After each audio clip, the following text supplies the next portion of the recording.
Hi, this is Perry Marshall, and I'm here with Anthony O'Hear, who is the author of a book called Transcendence, Creation, and Incarnation, From Philosophy to Religion. And I met Anthony as a result of being friends with some people in the UK, Alan Montefiore and his wife, who run the London Society for the Study of Religion. And they are rather tight with a bunch of people from Oxford. And Anthony is a professor of philosophy at the University of Buckingham in the UK. And from 94 until 2019, he directed the Royal Institute of Philosophy, and he was editor of the journal Philosophy. And he has an Order of the British Empire medal from Great Britain for his services in helping them with education. And, you know, since us Americans, we don't have these, you know, there's no Order of the American Empire medal, right? So we're all very impressed with stuff like that. You can come over here and walk on imported air next time you visit the United States because of all this, these distinctions that you have. But I've had numerous conversations with Anthony, and the last time I saw him, he gave me this book, and I started reading it. I'm like, my God, this is actually a pretty good book. So it might be fun to talk about that on the podcast. So Anthony, welcome. Thank you, Perry. Thanks very much for welcoming me, and I look forward to coming and walking on air in your country.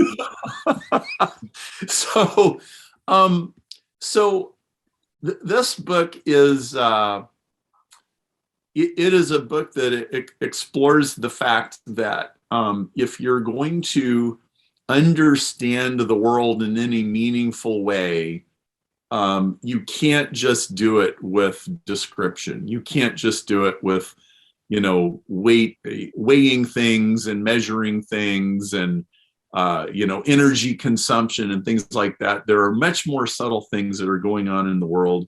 And I guess my first question is, before we get into the actual content, I think there were some questions gnawing away at you about this sort of thing. And I think there's a story behind this book for you personally. Can you help us understand what motivated you to try to tackle a subject like this? And in fact, probably some of your philosophy brethren wouldn't even consider this to be cool. So how did this come about? Well, I am in fact an admirer of science, and I did do quite a lot of work in the philosophy of science.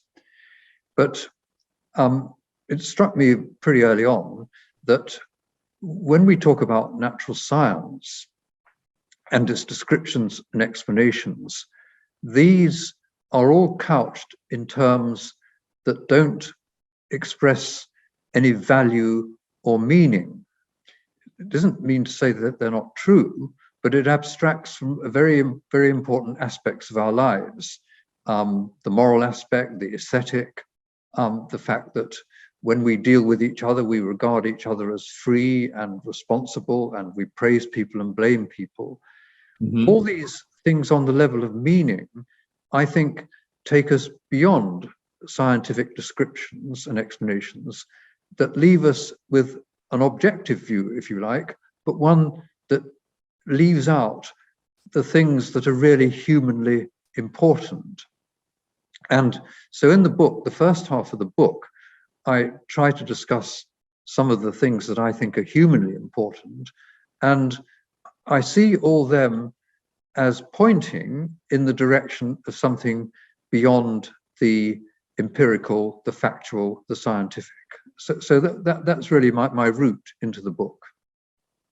Well, I think there's an awful lot of the scientific profession that would prefer or even insist that you know, this profession of science, which it is the source of a certain kind of truth needs to be washed clean of any notion of value or purpose or judgment, because it is, after all, a perfectly objective pursuit. That we are going to weigh everything, we are going to measure everything. And I would say, in your very gentlemanly, polite British way, in this book, you're saying that's rubbish. Well, I don't think it's rubbish. I think, in a way, I would agree with that description of science. And I think that the strength of science is that it gives us pictures, which I think are abstractions, actually, that's another point, but it gives us pictures of the world that are free from value and meaning in a broad sense. But of course, as human beings, we have to live in the world of value and meaning. Yeah. And indeed, science itself emerges from that world. It is because I am a conscious, I hope a rational human being, with values of truth and objectivity even, that I'm able to participate in science. And of course, all the scientists who do science are, first of all, human beings. And in a way, when they do science, they occlude from themselves those meaningful aspects of their lives. So if science were to tell me that those things are illusions or not true, that would seem to me to cut off the branch on which science itself is sitting, because science itself is only validated in terms of the human beings who approach it with their meaning and value and logic and sense of truth and so on, which are not themselves part of science. Well, I think that's very useful and interesting, because I like what you said about they're cutting the very branch off that they're sitting on, right? So the fact that science can give me a way by which I would weigh a steel ingot, and that I would have a measurement that says that it weighs 10 kilograms, it doesn't excuse me from the fact that a very purposeful and intentional process led to creating that method and deciding what a kilogram is, and why we do it one way instead of another, and that all of those things are very intertwined with subjective human values. Well, absolutely. By subjective, yes, I mean, I would accept that they're subjective in the sense that they're internal to us, but I don't think that means that they're not true.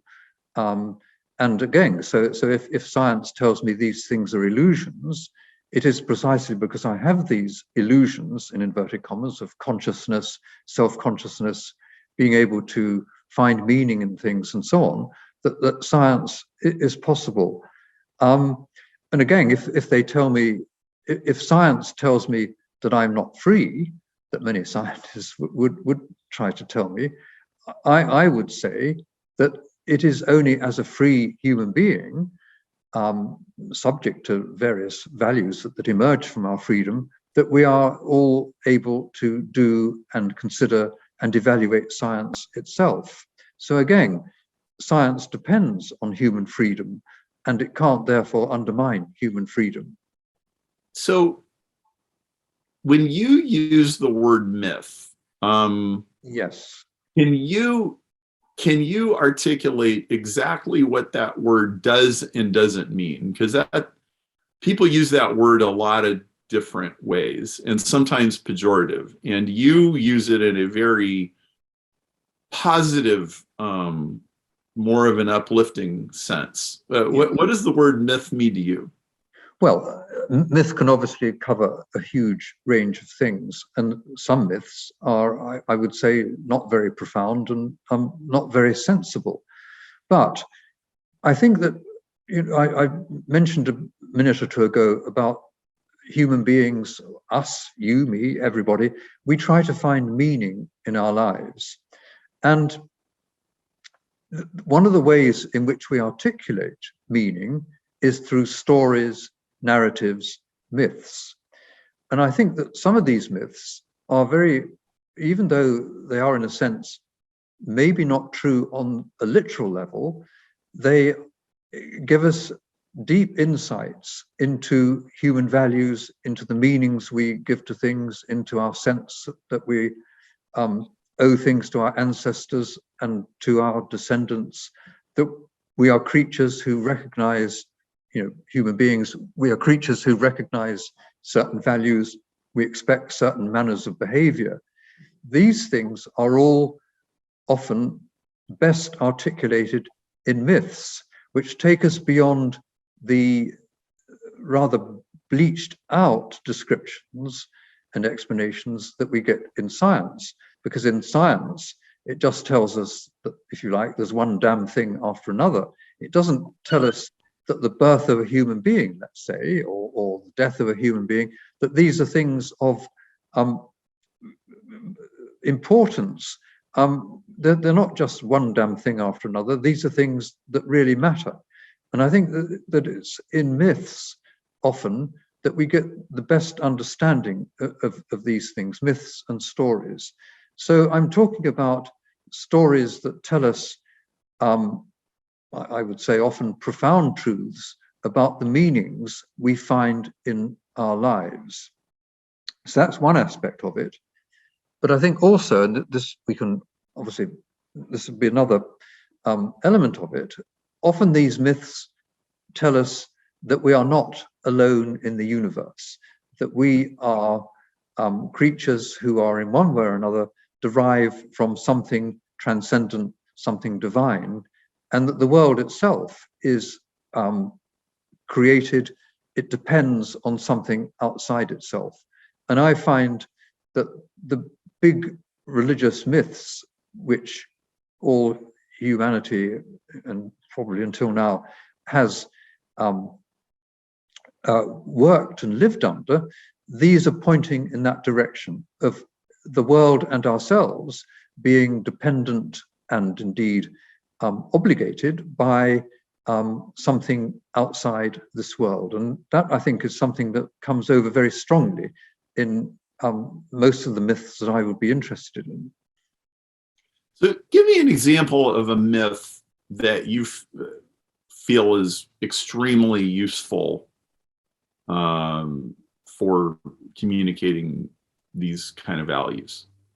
Well, I mean, obviously, I say obviously, I would say that the Christian myth is the one in which I feel most at home, because it tells us that we are divinely created, that the world is divinely created, that human beings are creatures who are created free, but that they have fallen and that there is a possibility of redemption. And indeed, of course, according to Christianity, the actuality of redemption. Now, just put like that, that's a very stark description of Christianity, and it's very, very incomplete. But I find very similar things in the Greek myths that we find in people like Plato and Pythagoras. And I've no doubt that similar ideas can be extricated from the myths in the Sanskrit Vedas and other mythologies, which I don't know so much about. So I would say that the two sorts of myths that I know most about, that's the Christian and maybe the ancient Greek myths, they seem to me to point to particular things of importance about our lives. And I would say particularly the sense that in one way we are fallen creatures who need redemption in a way, but redemption is possible. And I would emphasize the fact that in both the Greek and Christian myths, it says that we are fallen. We do have visions of perfection, and we do have a sense of perfection, and of course we do many good things, but there's also a sense that we need to rise above the, if you like, the lower aspects of our nature. Obviously, sorry, I was going to say, obviously there's a lot more to Christianity than that, but that would be a starting point. Well, so when I read your book, you take Christianity more seriously than like a story of, you know, Goldilocks and the Three Bears. Like, yes. Those would be two very different levels of myth. You're talking about a particular way of using the word myth, because you in your book you treat Christianity as expressing certain truths that even parts of the story are true. You treat Jesus as a historical figure. So put a little finer point on how you're using myth here. Well, obviously, it seems to me that, well, I think it's obviously true that the Christian myth is based on, I think, incontrovertibly based on historical facts about a human being who was a charismatic preacher who lived in Judea, you know, in what we would now call the first century, of course, but it's his century, in the time of Augustus, and who was put to death probably by the Romans, by Pontius Pilate. I mean, I take it that, and then after that, his followers started a cult, or you might call it a religion. These, I think, are historical facts. I mean, some people might disagree with them, but I think the weight of evidence is that these are true facts. But of course, so far, I've said nothing about the meaning of this story or of these facts. And in Christianity, this is where the mythical aspect of it comes in. And by mythical, I don't mean it isn't true, but it takes us beyond these bare facts. And in the end, after several centuries of discussion and exploration and drawing out what was in this story to start with,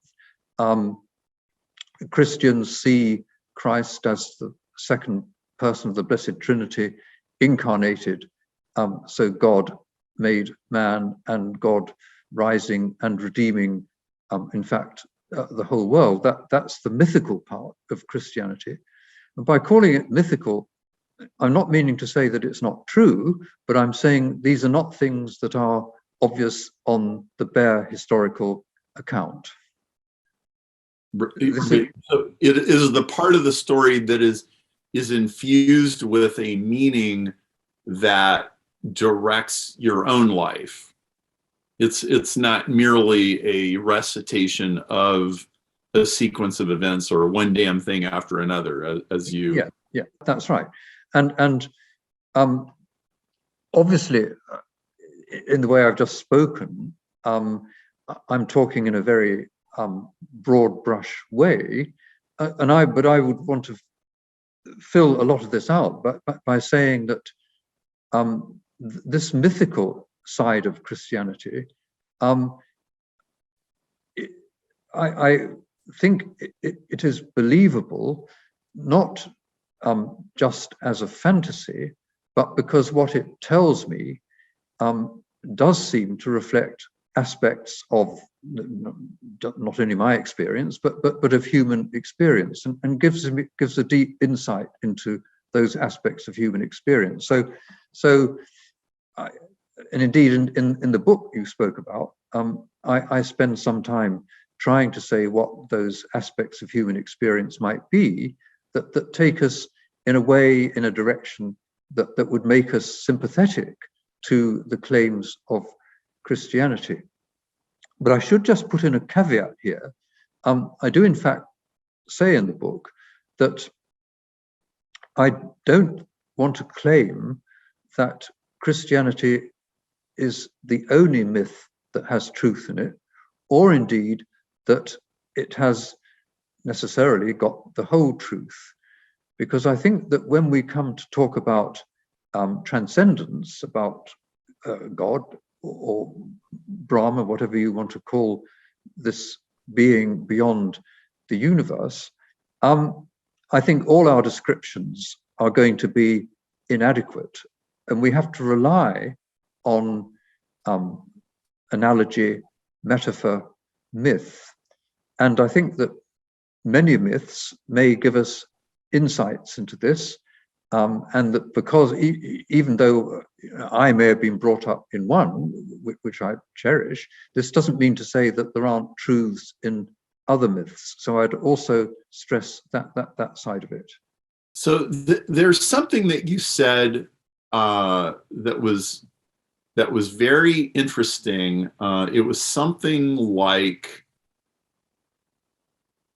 we all feel alone in the universe, but to say that we've been left alone is completely different than saying that there was no God there in the first place. That if God is there, but we are out of touch with God, that's a completely different thing than saying there was never any God in the first place. Well, yes, I mean, obviously there are some conceptions of God that see God as just a watchmaker who then withdraws completely from the world, and that was a view that was quite prominent in 18th century thinking, but that doesn't seem to me to be satisfactory or true to experience, because I would then want to say that in aspects of my experience, or our experience, I'm not just speaking purely subjectively, in aspects of there are aspects of human experience that suggest that we can reach out to this divinity and that it reaches out to us. And I would particularly stress here our moral sense, the sense that we feel obligations that are incumbent upon us that we don't choose. I don't think we choose our moral standards. I mean, there might be some elements of difference and choice within it, but certain basic things like telling the truth regarding human life in one sense, at least partly, as sacred, having obligations, as I've already said, to my parents and my children, truth-telling, things like this. I think that we feel these things as not chosen by us, but imposed on us perhaps from outside. So I see morality as taking us to a world, or to a reality beyond this world. It isn't just created by us.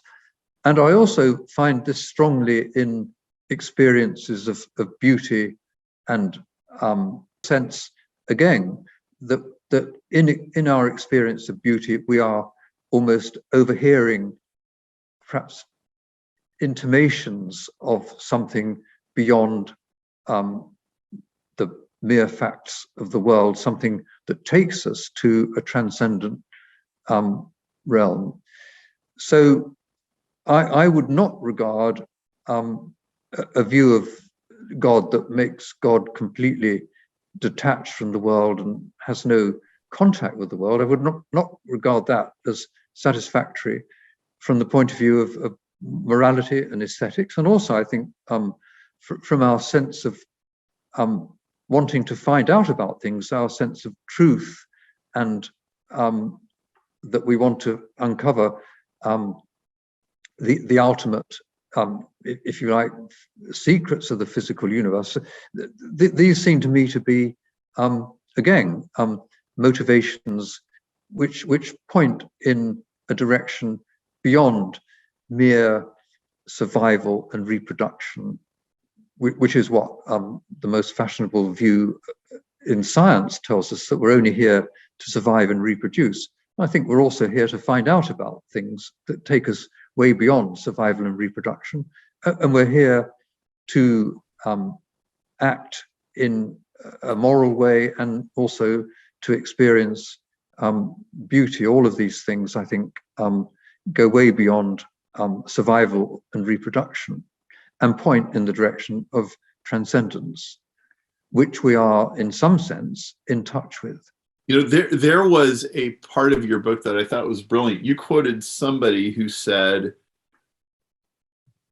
if I had to decide whether nature or the human body was more for practical purpose, designed more for practical purposes or more for beauty, I would have to think about it really hard to decide between the two. And I thought that was a beautiful observation, because you know, if we're just put here to survive and reproduce, you know, why is even something like a human foot a really beautiful thing to look at, right? Yes. As we know from pictures and sculptures and everything else, right? There's this question of, why is there so much beauty in the world, even though none of us would be able to precisely define what it is? Yes. Well, I think that, of course, I'm not denying that far from it. I wouldn't deny that we are adapted in various ways. I mean, indeed, the whole of nature is a process of adaptation and also extinction. People sometimes forget, but so I wouldn't want to say that, for example, that the hand didn't evolve for certain functions, or in the light of its ability to perform certain functions, which I'm now waving my hand about. But I think on top of that, as you've just said, there are aspects of this that go beyond the merely functional to the aesthetic, to beauty. And I think an interesting point here is, I don't know whether I mentioned it in the book, that similar patterns of beauty are found in many aspects of the organic realm.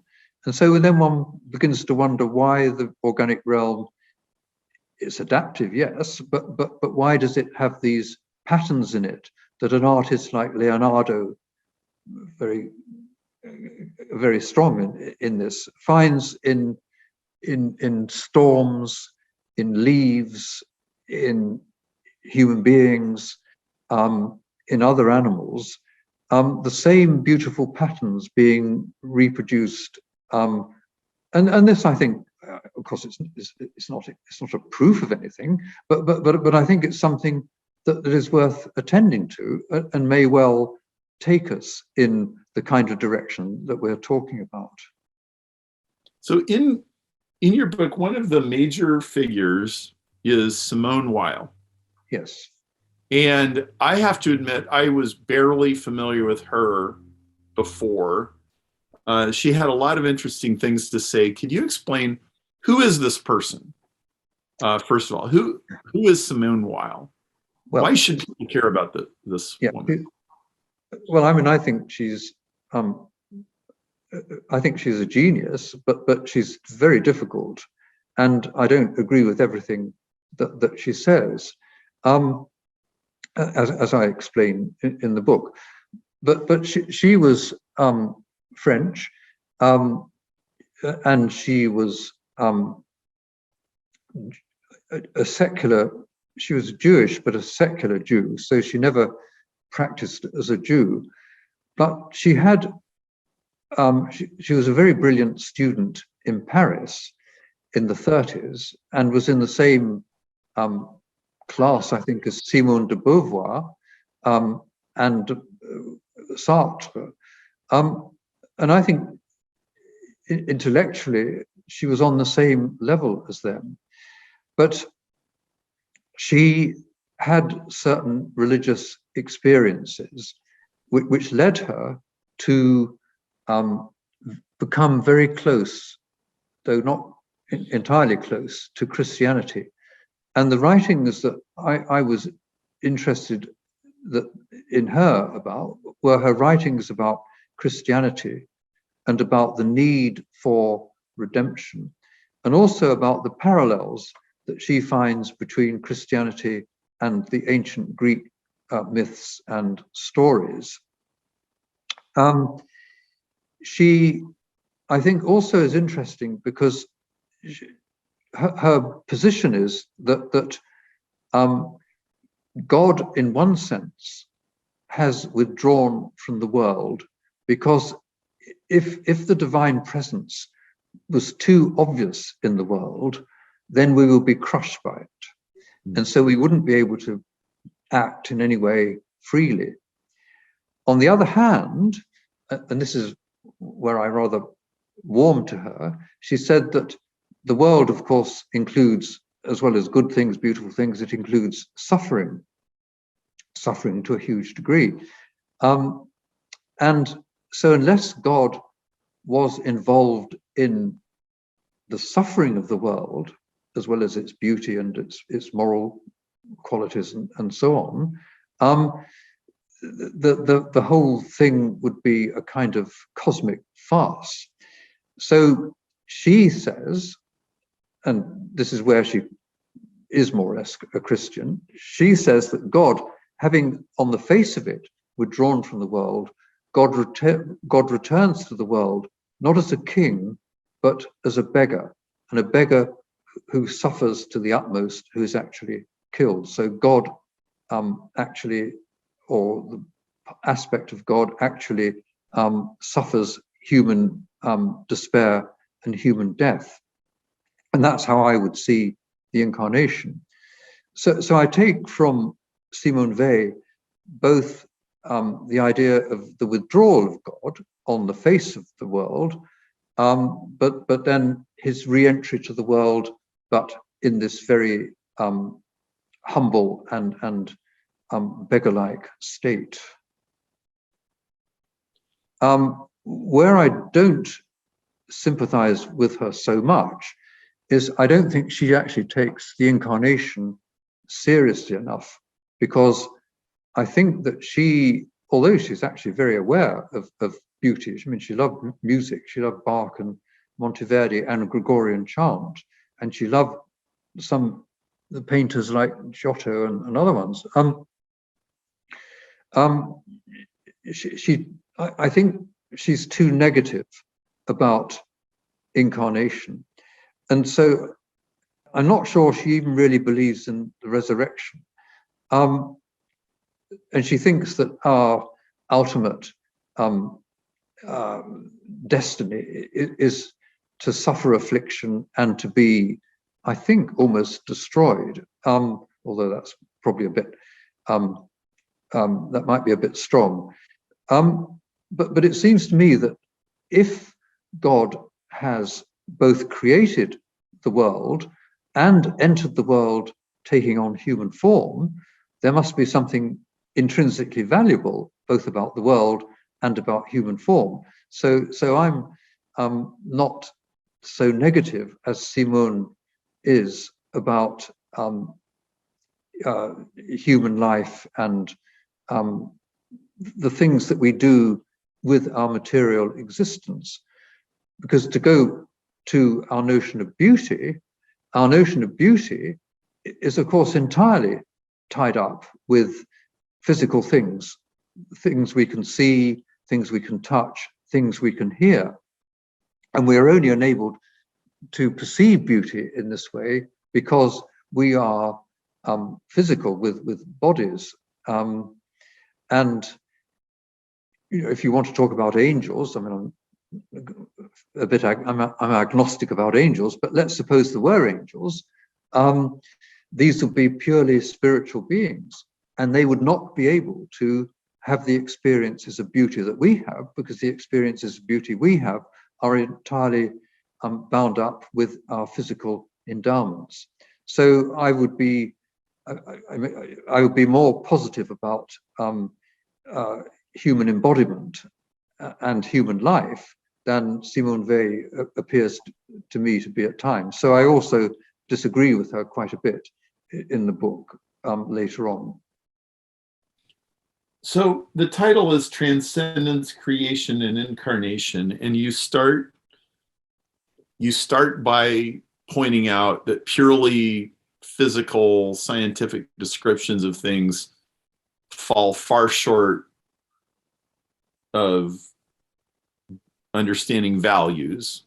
Yes. And so then you go to values and stories and myths, and where I believe you end up is realizing that in order for all this to have meaning, we need an incarnation. Yes.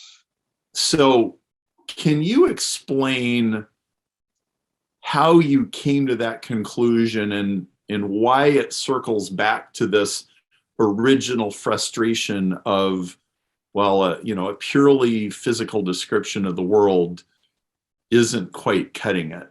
Yeah. Well, I mean, I think that here I have to owe a lot to Simone Weil. I mean, although I've just been critical of her, but not just her, but I was particularly, when I was reading her, I was particularly impressed with the way that she emphasizes that the world would be if we say that God is love, which is what I would want to say, or that the world is created out of love, then it wouldn't be loving if God weren't intimately involved in the suffering and despair that is also part of the world. So my notion of incarnation is very strongly centered on what it seems to me, in order for this story to make sense, that God has to be intimately involved in the bad sides or negative sides of existence as well as the positive sides. And that leads me to, or led Simone Weil, and it also is how I would emphasize the need for something like the incarnation. So if we look at the Darwinian myth, yes, what does it tell us? It tells us, well, we survive and we reproduce and we adapt. Yeah. So we can survive and reproduce, and yeah, there's pain and suffering, but that's just an inevitable consequence of it, and it doesn't really have any meaning. yes, And there's a lot of people that say, yes, that's exactly right. And then we step back and go, well, this doesn't really tell us anything about how we should live. no. You look at the Christian creation myth, and it says, it does tell you something about first you have light, and then you have plants, and then you have animals, and it tells you some of that kind of information, but it's not really about those things. It's about man is made in the image of God, and then you get into the Adam and Eve story, and we're fallen, and we have these frustrations, and we have this need for redemption, and then you have an incarnation, and so that gives you a whole picture of, well, humans should tell the truth, humans should be purposeful, humans are aspiring to imitate the best qualities of God. We have this frustration because we can't. It's actually much more meaningful. And then if we bring incarnation into it, then it says, well, God is involved in the suffering because God is love. Yes. Well, that's a good way. That's a good way of putting it. Yes, but I would also emphasize that the Darwinian picture is one which tells us that nature is pretty horrible. And Darwin himself was driven to despair at certain periods in his life by what he saw as the waste and prodigality of nature. It's true at the end of the Origin of Species, he talks about a grandeur in this picture, but one wonders what the grandeur is if you take his picture of just survival and reproduction as being the whole story, where this grandeur is and where it yeah, I mean, what is so grand about this? So I think that probably Darwin was conflicted himself, and I think that people who read or read The Origin of Species, I don't know whether people do read it itself much now, but people they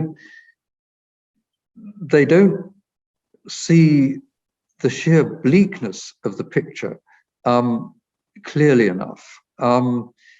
They're kind of moved by Darwin's occasional rather poetic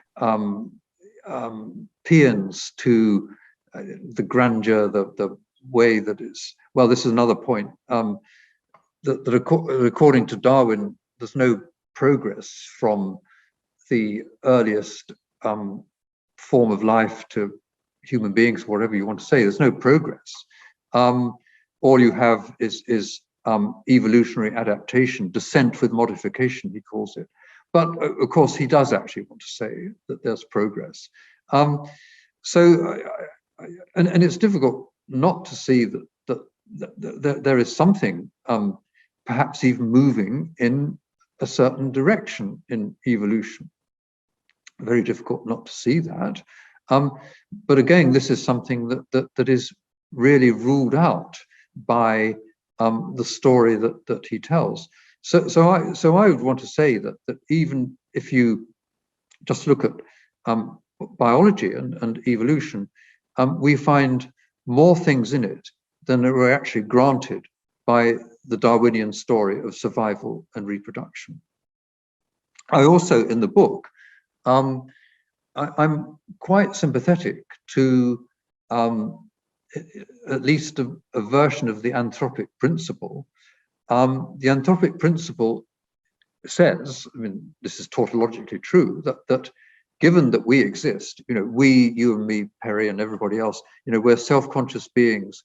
We're conscious, we're self-conscious, we can think, we have values, we understand what truth is, we have freedom, all these aspects of our lives.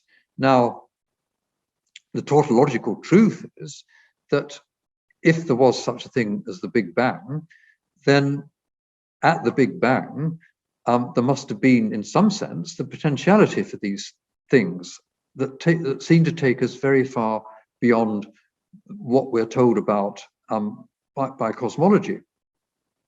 And again, I'm not saying cosmology is wrong, but I'm saying that the cosmology may leave out the potentialities that end up with us on Earth with these capacities which are way beyond anything which we find out about in physics. I mean, even if you just take life, it's very difficult to explain life in terms purely of physics. There does seem to be a jump from physics to biology. Mm-hmm. Of course, this doesn't mean to say that the story of the world developing through inorganic matter to organic matter isn't true, but it suggests that there must be perhaps more to inorganic matter than physics would allow. So, and to go on further into consciousness and so on. So I have some sympathy with the Anthropic Principle if you take it to say that, well, indeed, I have a lot of sympathy with it, that in the origins of the universe, or even if you don't think the universe had an origin, at the lowest level of creation, there must be the potentiality for these higher levels. And again, I think this course doesn't in any sense prove anything divine, but it makes us perhaps more open to looking at the world in a way that isn't trying to reduce everything to physics, that for a long time has been the big aim of science, really, since Newton, to see everything purely in terms of inorganic matter. So how do you feel that you live your life or have a different outlook because you have an incarnation view of the world? How does it inform that? Well, it does inform my life. I think this picture is believable. Believable. Does one believe it? Now, I think that partly because I see human beings as fallen, which you can interpret metaphorically if you like, it seems to me that we need help. And I believe strongly in the need for grace. But of course, this is now becoming rather theological. So it seems to me that to lead a full religious life, there must be something like grace that helps people to get from, if you like, believability to belief in the full sense. So I would want to bring in some notion of grace. Well, that's obviously the Christian term, but maybe in other traditions one can find something similar, that we need some impulse from the divine itself in order to spark a truly religious life in us. And of course, Simone Weil thought that because it was as a result of some profound religious experiences that she had that turned her in the direction that she eventually took. So I would also want to say that the religious life involves not just knowing or thinking about these things in a kind of, well, intellectual, I say, but maybe more than intellectual in an aesthetic way. We also have to rely on something like grace to move us from the understanding to the practice. Yeah, grace is by definition, it's a gift, a gift of some level of experience or some kind of knowledge that moves you from believable to believing. Yes, and I argue that in the last chapter of the book. Yes, because, and I think that I mean, I'm really talking from my own experience now. I mean, I think that sometimes, well, I mean, like many people have said, I mean, not, of course, there's nothing original about this, but one should live in a way that keeps you open to grace, to these sparks which fire the religious life. So you can open yourself to it, but you can't actually, you have to accept it. It's something that comes from without. If it came from within, it would probably be false. Well, I'd like to just commend you for your book, Transcendence, Creation, and Incarnation by Anthony O'Hear, published by Routledge. And it's been great talking to you today. And I also want to commend you for tackling some subjects that I think a lot of philosophers turn up their nose at, but you have decided to take very seriously, as well you should. I like the approach that you took. Thank you. Well, thank you very much for the conversation, Perry, and for inviting me onto your podcast. I'm very grateful.